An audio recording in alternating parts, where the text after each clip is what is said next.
എതിർകക്ഷിയുടെ കണ്ണിലൂടെ ഒരു പ്രശ്നം കാണുമ്പോൾ നമ്മൾ പലപ്പോഴും ഒരു പ്രശ്നം കാണുമ്പോൾ നമ്മുടെ സ്വന്തം ഭാഗം മാത്രമാണ് ശരിയാണെന്ന് കരുതുന്നത്. ഒരു നിമിഷം ചിന്തിക്കൂ. ആ പ്രശ്നത്തെ എതിർകക്ഷിയുടെ കണ്ണിലൂടെ കാണാൻ സാധിച്ചിട്ടുണ്ടോ? മറ്റുള്ളവരുടെ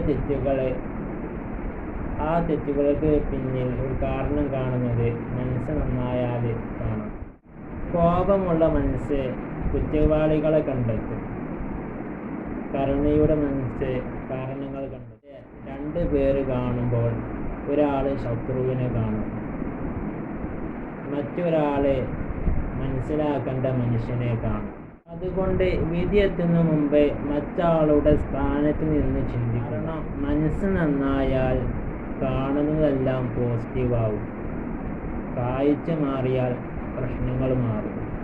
മറ്റുള്ളവരെ മനസ്സിലാക്കാൻ പഠിക്കും. ജീവിതം മുഴുവൻ മനോഹരമാക്കും.